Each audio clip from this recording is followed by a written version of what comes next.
ng mga heavenly beings or cherubin para magbantay sa puno para siguradong hindi na makakalapit si Eva at Adan.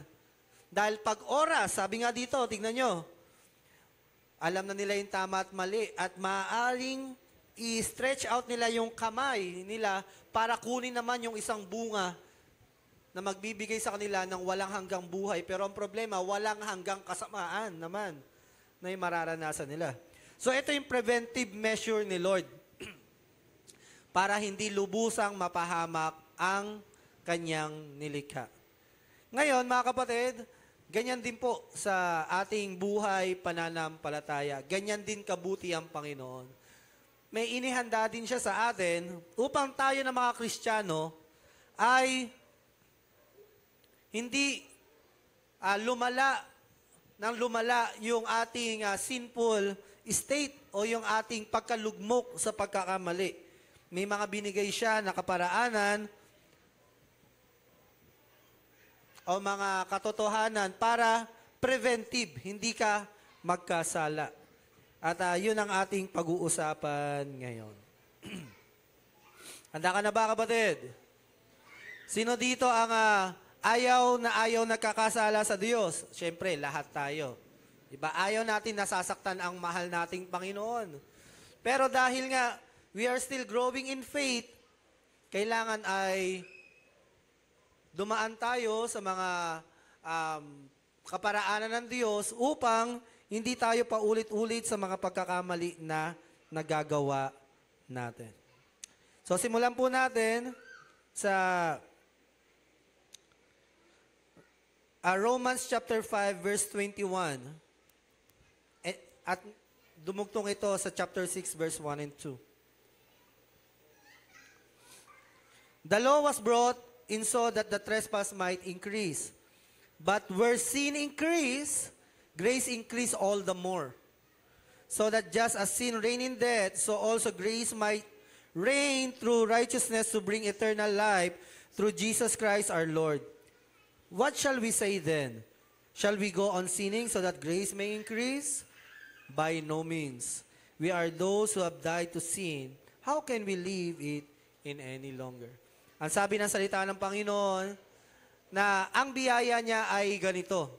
Kung saan ang ating pagkakamali ay nadadagdagan, lumalaki, at lumalalim, sabi niya ang biyaya naman niya ay lalo namang mas lumalawak para sa atin. So ngayon, dapat na matutunan natin, ano man yung estado mo ngayon bilang isang Kristiyano, panghawakan natin yung biyaya ng Diyos na ang biyaya niya ay sapat. Kaya nga kanina, nung umaawit tayo, ay ang sarap lang din sabihin na hindi nagtatangi ang pag-ibig ng Diyos. Bata ka man, matanda, ano man yung nagawa mong pagkakamali man yan ng isang batang mananampalataya, pagkakamali man yan ng bilang isang leader ng church, katulad ko, kaya kanina I felt so touched by God na sinasabi niya sa akin, kahit pa nagkamali ka at alam ko nakakaya magkamali bilang isang leader o pastor at nakagawa ka ng pagkakamali dahil pag nagkamali ang isang pastor ay naapektuhan ang mga tao sa kanyang paligid. Sabi ng Diyos, huwag ka mag-alala, hindi ako nagtatangi ng mga taong patatawarin. Kahit pa anong nagawa mong pagkakamali, kung ikaw ay tapat na humihingi ng tawad at nagsisisi, at ngayon nga ay nais mo magsimula, sinisimulan natin ngayon muli sa Panginoon, tapat siya upang patawarin tayo sa ating pagkakamali. At as we observe the generation nowadays, di ba? Parang pasama ng pasama ang mundo. Dati, ang babae kapag sleeveless na malaswa na yon, di ba? Sa mga Christian movement, hindi pa tinatanggap yun, pero ngayon medyo tinatanggap na, di ba? Bakit?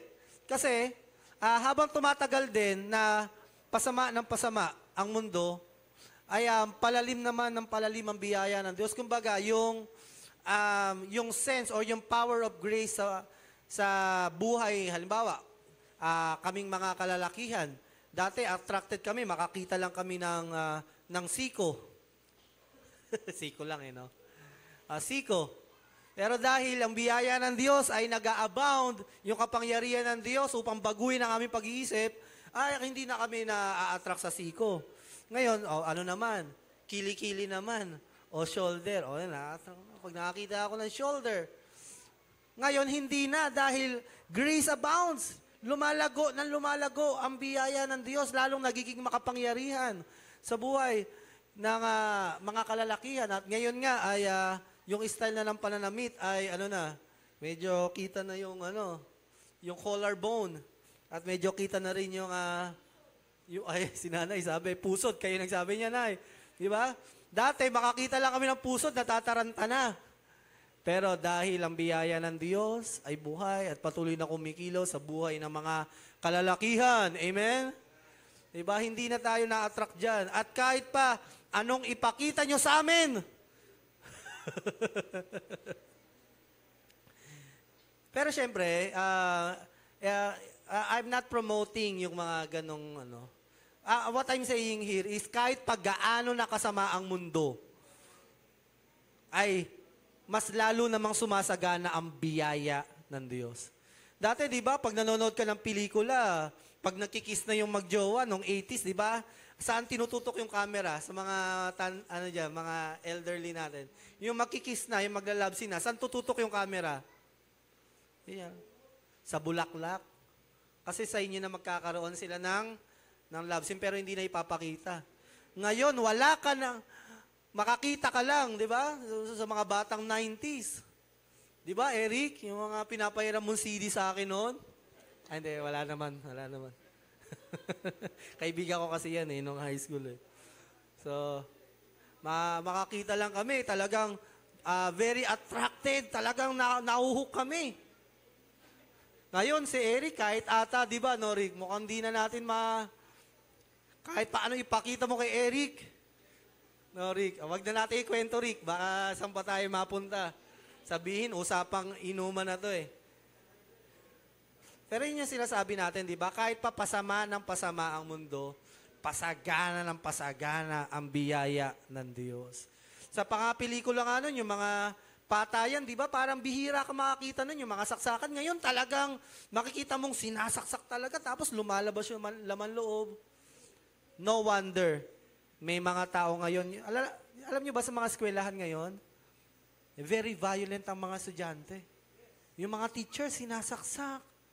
Dati, di ba, titigan mo yung teacher, manginginig ka na. Pag tinitiga ka ng teacher mo, manginginig ka sa takot ngayon. Bakit? Bakit nagiging ganun kasama mga bata? Dahil sa napapanood nila. Sa nakikita nila normal, panormal ang kasamaan. Pero take hold, huwag kayong mag-alala. Kahit pa sumama ng sumama ang mundo, sasagana at sasagana ang biyaya ng Diyos sa mga taong nananampalataya kay Kristo. May dahilan palagi, kahit pag gaano kalakas na impluensya, ay may kapangyarihan ng Diyos upang solusyonan palagi ito. Amen ba? Diba nakakatuwa lang? Na kahit paano mangyari, may maaasahan tayo na biyaya ng Diyos, the grace increase all the more. Kaya salamat sa Panginoon na kahit paano mangyari, ay maaari tayong manahan sa kanyang kabutihan, pabor na ipinakita sa atin. At ang pag-usapan na natin, yung mga preventive measure ni Lord para tayo ay patuloy na lumago. Ito, maaaring alam nyo na ito. Pero maganda na pag-usapan at maalala natin. At marami siguro akong babanggitin, pero nais ko po sana na habang kayo ay nakikinig, ay kung alam nyo na at ginagawa nyo na, ay accept it, di ba? At magpasalamat ka sa Panginoon. You thank God because, Lord, by your grace, nagagawa ko yan. Hindi yung, alam ko na yan, tapos dededmahin mo lang. No. Enjoy every moment of God's Word and God's presence. Ngayon, baka may mga mabanggit ako dito at may banggitin sa iyo ang banal na Espiritu, you must take note of it, receive it, and apply it in your Christian life. So more on application tayo ngayon. Number 1, ang isang ginawa sa atin ng Panginoon upang tayo ay hindi magkasala ay meron siyang itinadhanang godly lifestyle sa atin. May inihanda siyang mga gawain kung saan tayo ay mabibisi sa paggawa ng mabuti at magkaroon tayo ng less time sa paggawa ng hindi nakalulugod sa Panginoon. Basahin natin in Colossians chapter 3 verse 15 and 17. Paghariin ninyo sa inyong puso ang kapayapaang kaloob ni Kristo. Ibig sabihin, pag sinabing paghariin ninyo, ang sabi ng salita ng Diyos, nasa kamay mo kung gusto mong paghariin. Pero maghahari yan. Ready yan na pagharian ka. Kaso ang command kasi dito, if you will check the structure ng sentence ay tila ba ibinibigay sa atin yung decision kung maghahari sa iyo. Sinasabi, paghariin ninyo. Ibig sabihin, maghahari naman sa inyo ang Diyos. Pero ang sabi niya, ikaw din, hayaan mo na maghari sa iyo ang Panginoon.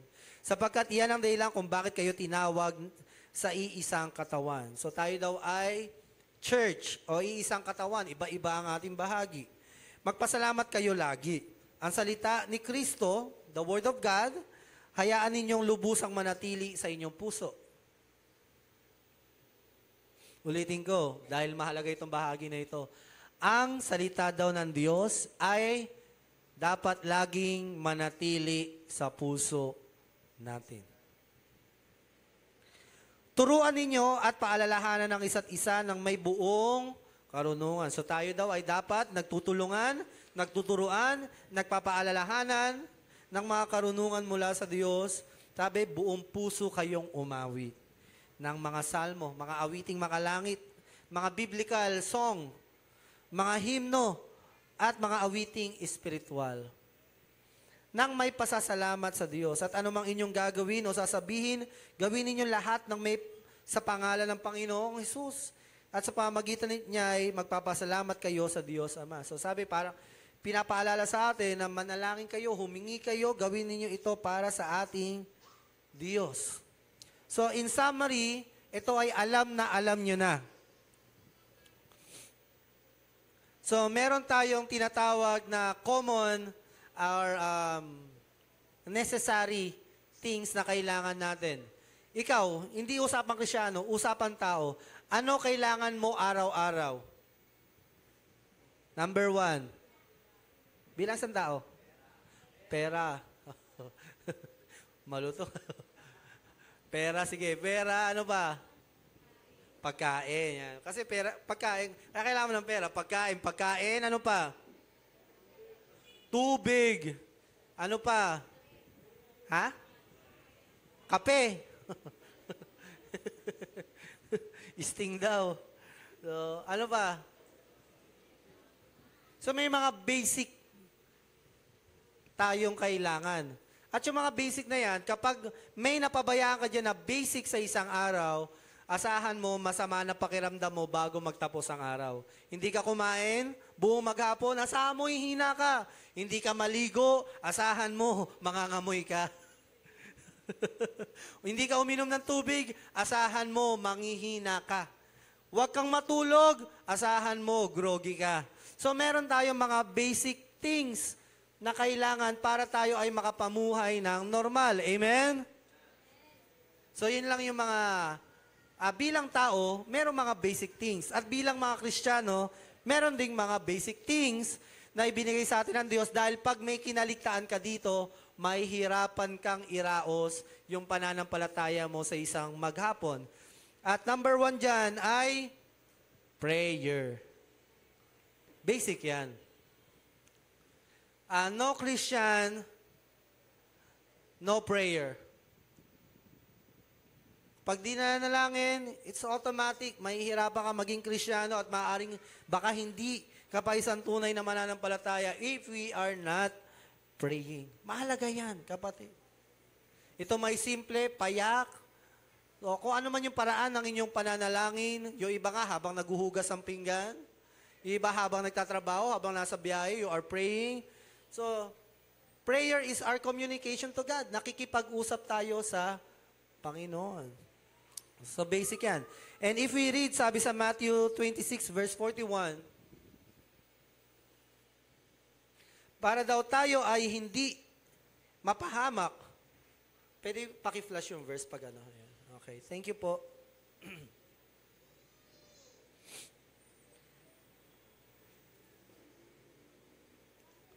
Ang sabi ng Panginoong Hesus, magbantay kayo at manalangin upang hindi, ano kaya? Ano yung sasabihin dyan?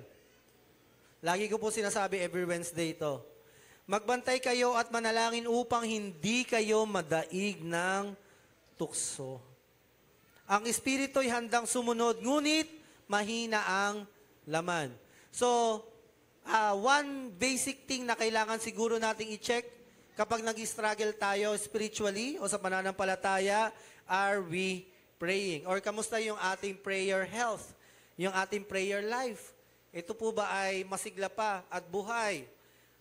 Meron ba tayong sapat na oras na inilalaan para sa panalangin? And may I share to you yung naranasan ng mga disciples.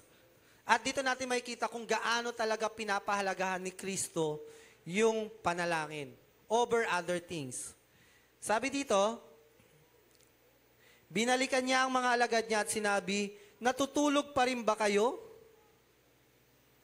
At sa ibang salin ng synoptic, pinaliwanag ng mga disciple bakit sila natutulog.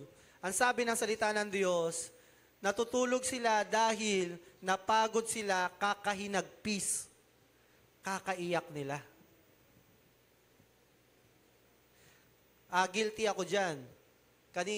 Last Saturday. So, may don't watch, hindi ako tumayo, hindi ako nanalangin. So, ngayon, ito ang ginawa sa akin at dapat ginagawa sa akin ng Panginoon. Sabi niya, nung nakita niya yung mga alagad niya, bakit kayo natutulog? Tapos sabi ng salita ng Panginoon sabi ng salita ng Diyos, pinaliwanag, natulog sila dahil napagod sila, kakaiyak, kakahinagpis. Well, is that a valid reason na para makatulog ka? Oo naman. Valid yun, di ba? Nakatulog ka nga, kakaiyak para kay Christ eh. Dahil nag-aalala ka sa Kanya, nag-aalala ka siguro sa kung anumang bagay, nakatulog. Pero anong respond ni Jesus? Okay lang.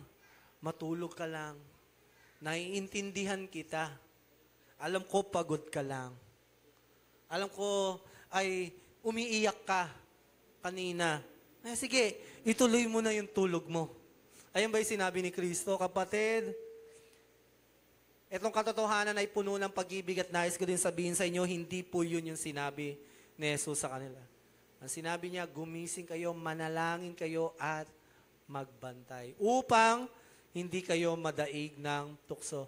So dito, bakit ganun si Christ? Bakit ganun na lang na sa kabila ng nakatulog dahil napagod kakahinagpis yung mga apostol niya, para sa kanya, hindi niya naunawaan. Hindi naunawaan ni Kristo o ni Jesus. Pero dahil alam ni Kristo na mas kailangan mong manalangin, na mas matimbang, na bigyan mo dapat ng pansin ang pananalangin. Well, of course, alam naman natin yan, God would understand us at kung dumadaan tayo sa proseso ng paglago sa panalangin, ay kilala tayo ng Panginoon. Pero expect, God will always remind us and mold us to be a prayerful person or people.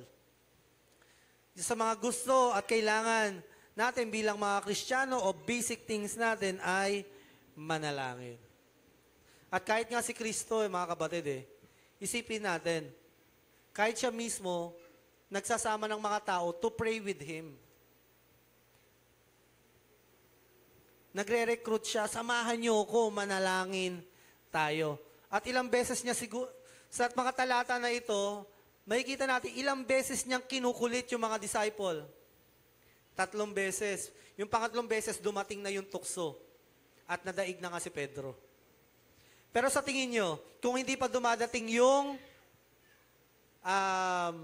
mga uhuli kay Jesus, sa tingin ko, kukulitin pa rin sila na kukulitin ni Christ. Sasabihin, magbantay kayo at manalangin. upang hindi kayo madaig ng tukso. So mga kapatid, magandang basic reminder sa atin na mahalaga ang panalangin. Kung meron mang basic things, parang ito yung tubig natin. At number 2, sa mga godly habits or devotionals natin, ay yung Word of God. Siyempre, ang sabi sa Joshua chapter 1 verse 8, pagbulay-bulayan mo ang salita ng Diyos. Upang ikaw ay magtagumpay. So yan, kailangan din nating bantayan yung ating Bible reading. Huwag tayong masyadong nakadepende sa mga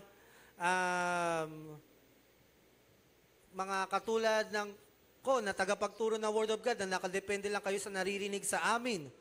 Dapat nakadepende tayo mainly sa salita ng Panginoon. Dapat mas sa kanila tayo nagbababat sa salita ng Diyos. Mas nagbababat tayo sa ating private individual devotion. Alam mo kapatid, mas masarap magbasa ng Bible kaysa makinig sa tagapagturo. Not all the time, of course, pero ang maganda kasi pag nagbabasa ka ng Bible, yung mismong author yung nagpapaliwanag sa'yo. Hindi na in-interpret nung tagapagturo. Kaya I-encourage, kung ito may napapabayaan natin, bigyan natin ng pansin. At balikan natin, kung nagdo-notes tayo, mag-notes ulit tayo. Pahalagahan natin yan. Katulad nga ng binasa nating verse kanina, sa Colossians, kompleto yan eh. Okay? At sabi sa Hebreo chapter 10 verse 25, ay wag nating kakaligtaan ang ating pagtitipon-tipon. So basic needs yan natin mga Kristiyano.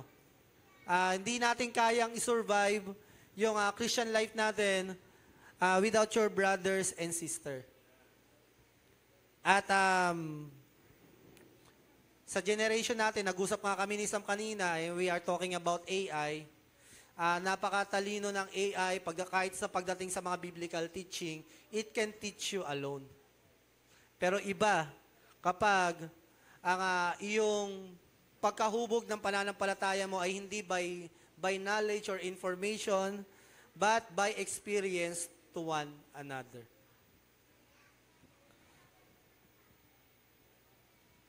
Alam niyo ang talino ng Diyos?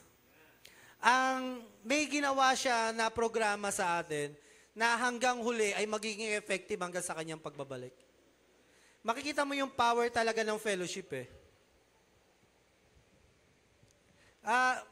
Pwede tayong matuto by the book, by reading, pero iba kapag nagkikita-kita tayo.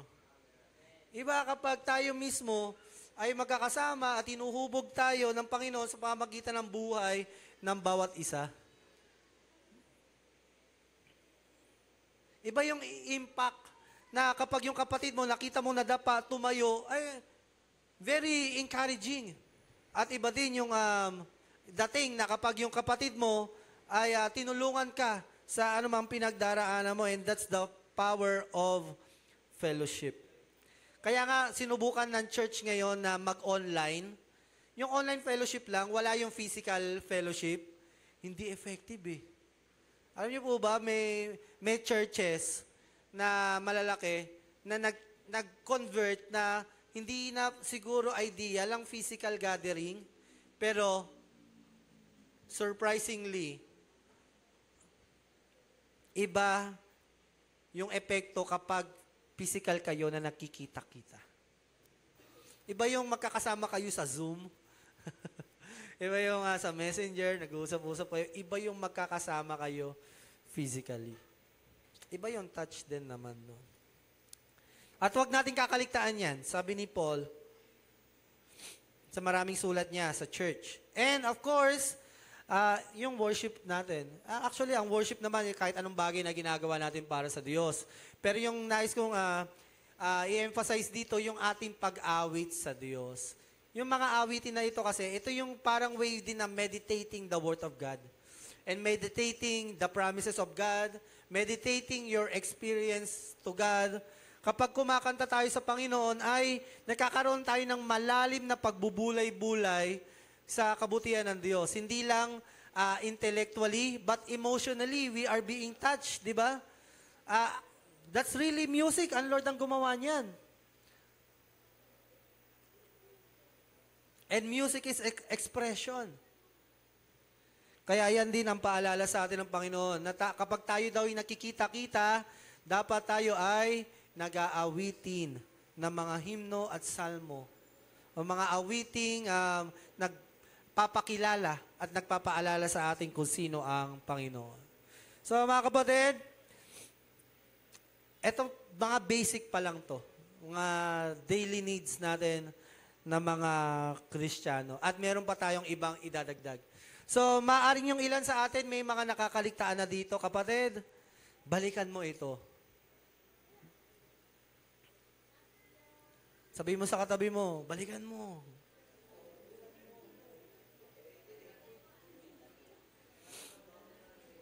Kailangan natin yan. Kung gusto mo, sabi mo, ang baho mo na. Ligo-ligo na. Diba? Gutom ka na, nangangayayat ka na, oh. Kain-kain ka na. Namumutla ka na, di ka na umiinom ng tubig, oh. Mag-worship ka na. Diba? Dati, so, wag natin kakaligtaan ito. Mahalaga ito, mga kapatid. Ito yung mga basic. Again, basic pa lang ito. At, alam nyo, ganito naman, in the next level, kahit na meron kumakain ka araw-araw, naliligo ka, natutulog ka, at ginagawa mo yung mga daily routine mo, at ano ba tawag din yung mga pinapahid-pahid sa mukha? Yun. Kahit pa nag-i-skincare ka, nagbibintura ng mukha. Kahit na ginagawa mo yun, nakakaroon pa rin ng problema. Tama? Kasi may mga special condition tayo na hindi nadadaan sa pagtulog, hindi nakadadaan sa pagkain, sa pag-inom, at hindi nadadaan sa ligo. May mga special condition tayo na kailangan ng special attention. Diba? Tingnan mo yung katabi mo, kailangan na ata ng special attention yan.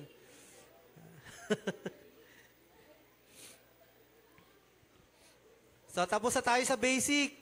Dito naman tayo sa special attention.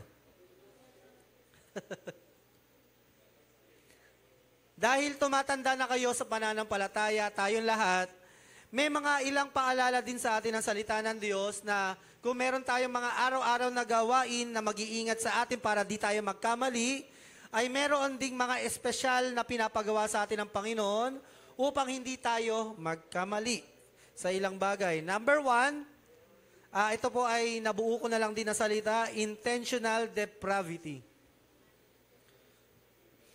Ano ibig sabihin niyan, Pastor? Basahin natin sa Romans chapter 12, verse 11. Pag sinabing intentional depravity, ikaw mismo sa sarili mo ay sadya mong gumagawa ka ng mga extra effort para pigilin o kontrolin mo yung iyong mga kagustuhan na hindi nakakatulong sa iyo. Ano halimbawa ng intentional depravity, hindi bilang Kristiyano? Ano yung dinedeprave mo na sadya mong hindi ginagawa para hindi ka magkasakit? Sangyupsal. Ha? Intentional yon. Hindi ka pwedeng araw-araw magsangyupsal. Kailangan meron ka intentional depravity. Hindi porket pwede kang uminom ng araw-araw na soft drinks, ay hindi mo, dapat kailangan meron kang control. Tinitiis mo. And let's read. Huwag kayong maging tamad, kundi magpakasipag ng buong puso at maglingkod sa Panginoon. Do not be slothful in zeal, be fervent in spirit and serve the Lord. So dito ay wag lang na kung ano yung mangyayari sa akin ngayon, yun lang ang gagawin ko. Sabi ng Panginoon, hindi porket inalok ka ng 1 litrong Coke at kakakapi mo lang at inalok ka na naman, Pastor, gusto mong kape? Nagkape ka na. Diba? Tatanggapin mo pa ba yun? Hindi na. Nagkape ka na eh. Kaya salamat sa nag-alok kahapon na yun, no? Inalok ako. Pastor, kape, nagkape na po ako. Diba? Kahit mas masarap yung kape na inaalok sa akin, kailangan meron tayong depravity. na meron tayong tinatawag na delayed gratification. Hindi mo palaging pinagbibigyan yung kagustuhan mo. Dahil kung palagi nating sinusunod yung gusto lang natin, magugulat na lang tayo, hindi na yung gusto ni Lord yung nagagawa natin.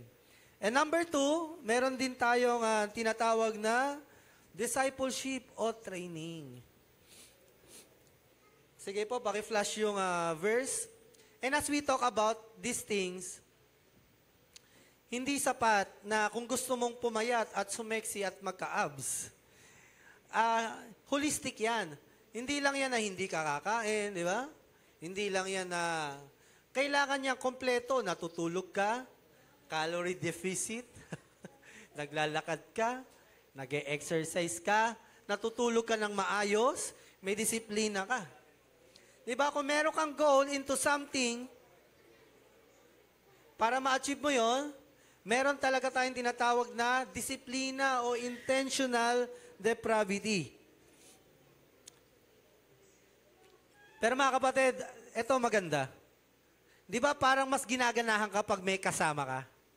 Ayan. At ginaganahan ka kapag merong nagli-lead sa'yo, kapag may nakikita, ay, nangunguna sa'yo. Yung asawa ko nga, kinukulit sa akin eh. Hindi, magpapayat na tayo. Hindi, bahala ka sarili mo. Ikaw yan, wag ka dumipende sa akin. Pero alam ko, pag nagpapayat din ako, gaganahan din siya. Pero siya muna. So dito, sabi, ang iba'y ginawa niyang apostol, iba'y propeta, iba na may mangangaral na magandang balita, at ang iba naman ay pastor at guro. Next po. Ginawa niya ito para ihanda sa paglilingkod ang mga pinabanal, para lumago at maging matatag sila bilang katawan ni Kristo. So dito, mga kapatid, merong tao na accountable sa'yo. Either your mentor, di ba? Sino dito nagpapakita pa kay mentor? Magpapakita dapat kay mentor, di ba? Meron kang church, meron kang mga kuya at ate. Actually, holistic dito sa church natin. Kung kanino mo gustong lumapit, you are free. Kung gusto mong lumapit ka, gusto mong magkaroon ng discarding yumaman, magkapera, lapit ka kay Genesis. Turuan ka niya illegal. The joke lang. Tuturuan ka niya dumiskarte. Diba? Kung gusto mo naman kung paano maging socialized person, na maging makipagkapwa at matutong makipagkaibigan, alam mo kung sino yung lalapitan mo. Pero, syempre, meron kang mga accountability group. O mamaya, babanggitin natin yan. Pero, meron po talagang tinatawag na mga ahead sa'yo at kailangan mo sila para ikaw ay, para saan daw? Para ihanda sa paglilingkod. At para lumago ang ating pananampalataya. So, hindi, it's not an easy task talaga. Napanood ko si Smart Fit, magaling siyang mag-coach ng meron siyang mga napapapayat na mga 1 month, 2 months, and I think he is a good coach pagdating sa fitness. So, kanya mga kapatid, ako noon, nag-gym ako noon, inabot na ako ng 3 years, may bil-bil pa rin ako. Bakit? Kasi, although nagkakaroon ako ng muscle, nagkakaroon ako ng hubog, pero hindi ko ma-achieve yung abs. Hindi ko makuha. And the problem with me is, I don't have a coach who guides me. Ayun pala, meron pa palang tinatawag na calorie deficit. Di ba ngayon, uso na yun eh. Yung tinitimbang-timbang, pipicturan mo, tas ilan yung calorie. Pero kapag ginawa mo yon with the people experience, mas nagiging madali yung proseso ng iyong achievement o yung paglago. At parte po talaga yan ng ating buhay pananampalataya. Ako, meron din akong tinatawag na mga mentor. Meron akong tinawag, gumawa nga ako ng GC, sinama ko sila mga pastor. Doon ako nagbabanggit na, mga pastor, last time nga nagbanggit ako sa kanila, mga pastor, pag-pray niyo ako kasi, ito lang kami mga batang pastor. Kasi nahihilig akong makinig ng balita. Nauhook ako.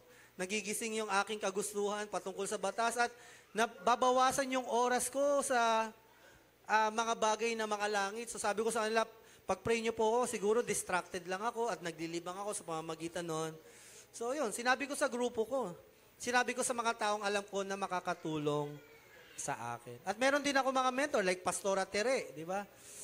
Sila Bishop at yung ating mga kapastoran. Bakit? Kasi kailangan natin ang isa't isa. At isang araw, ikaw din.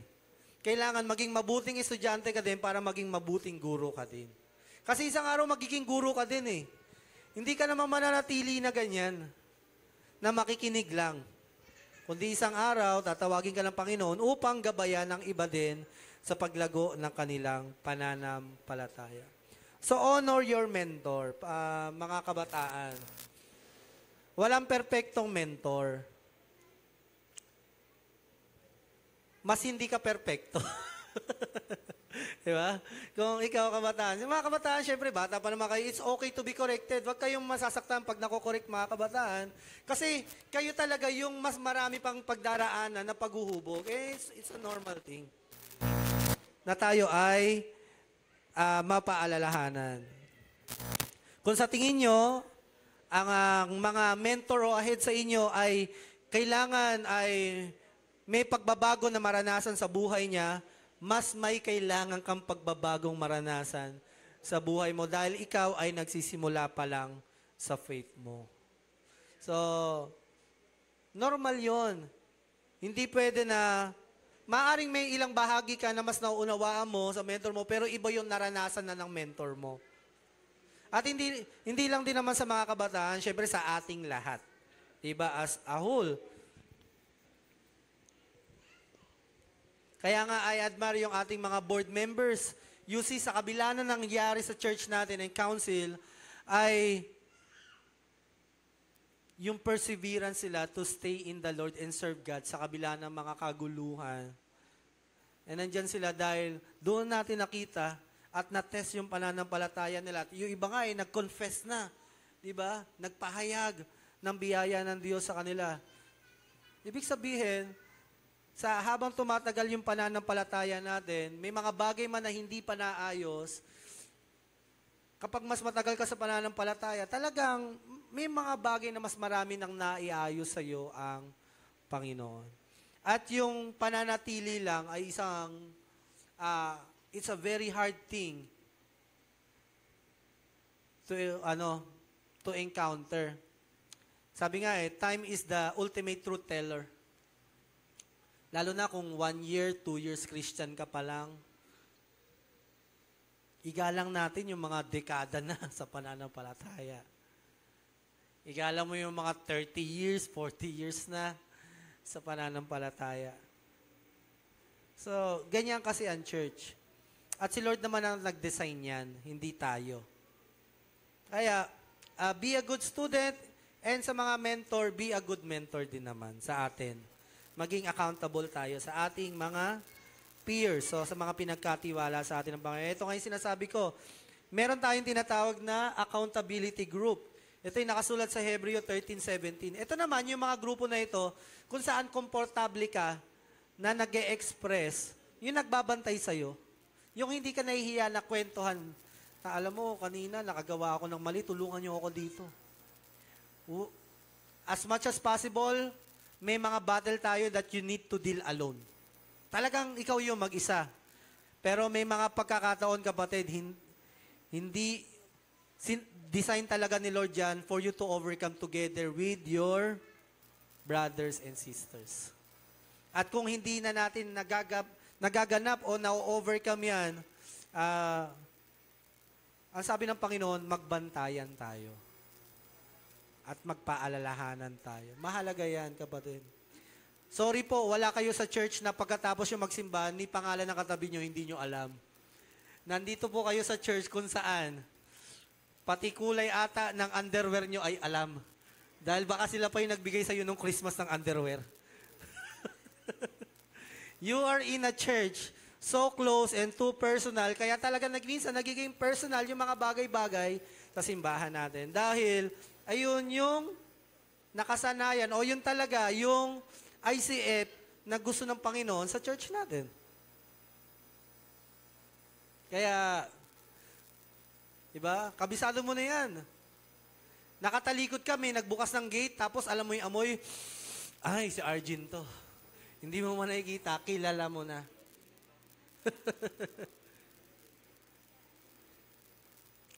And let's be accountable to one another. Magbantayan tayo.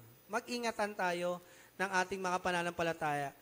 Lalo na ngayon, nagkakakilanlan tayo. Ngayon pa ba tayo magtataguan?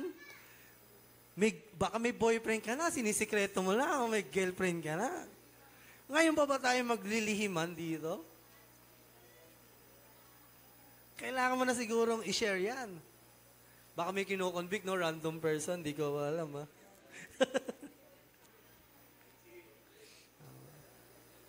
Wag na tayo maglihiman. Hindi naman na, syempre, there are private things na, syempre, minsan hindi natin pa kailangan pag-usapan.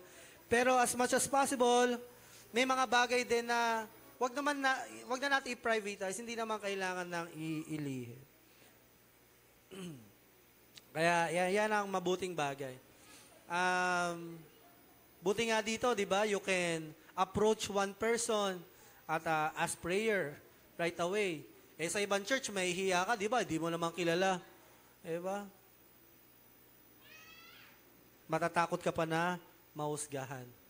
So, sino ba dito ang, mukhang lahat naman, magkakakilala dito, no? Kilala nyo na lahat. So, siguro, kung tatanungin natin, ano ang paboritong ulam ni Beth?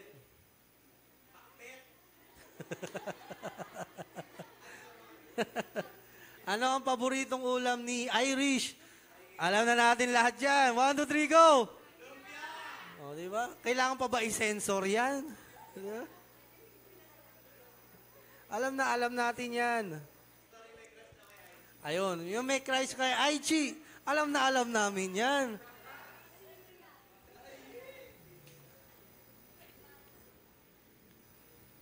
So, yan.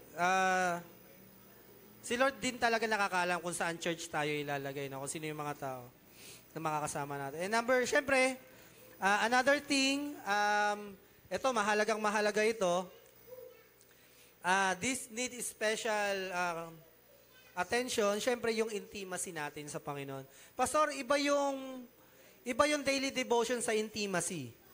Pag sinabing intimacy, ito yung mas malalim na encounter mo sa Panginoon. And let me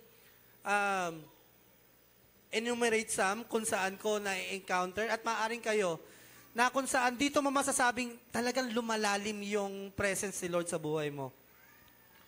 Number 1, inconvenient obedience. May mga pagkakataon na hindi convenient sa'yo gawin to, pero dahil gusto mong maranasan si Lord, yung biyaya niya, ay gagawin mo. Let's read in Philippians chapter 3, verse 10 and 11. Dito sinabi ni Paul, I want to experience Christ in His suffering.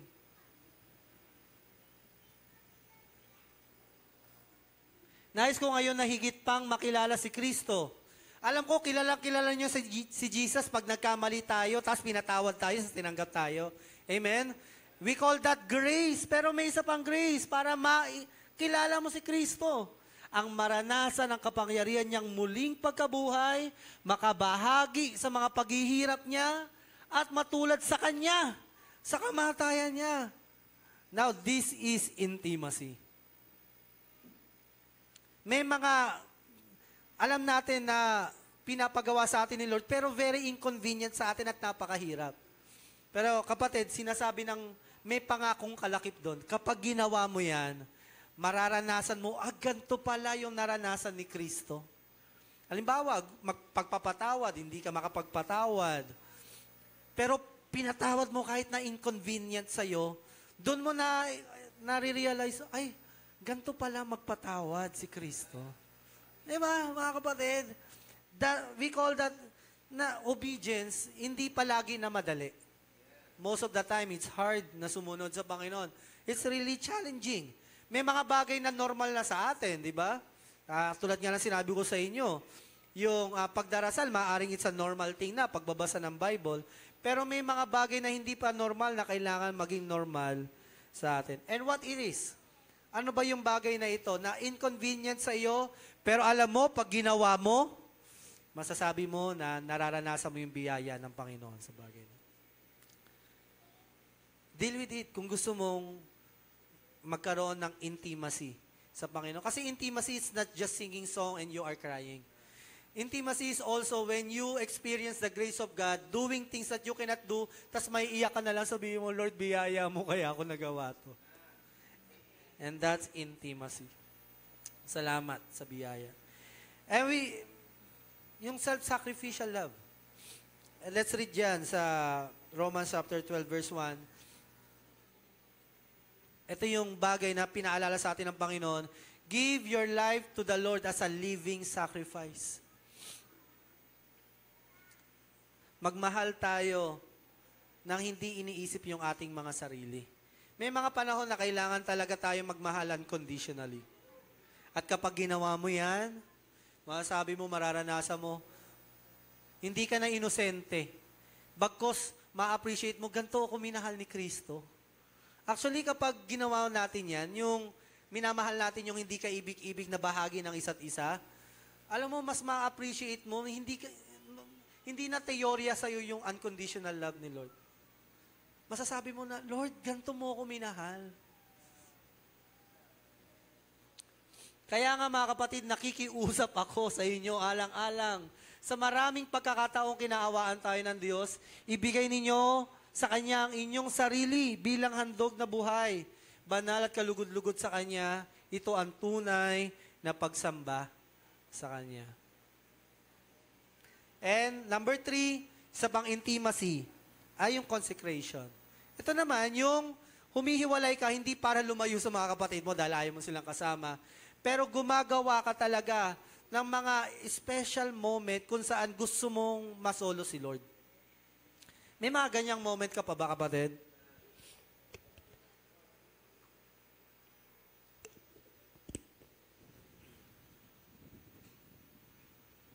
Yung ikaw lang at ang Panginoon.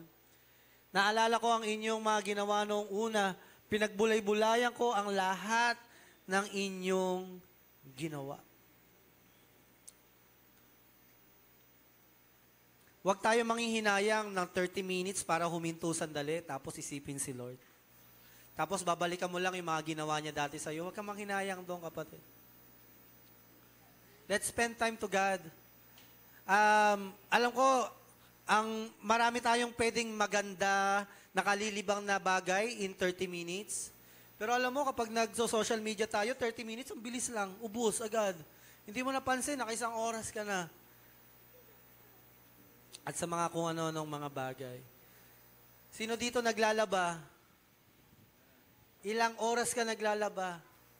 Diba? 1 hour, 2 hours, 4 hours, para lang may maganda kang at mabangong damit?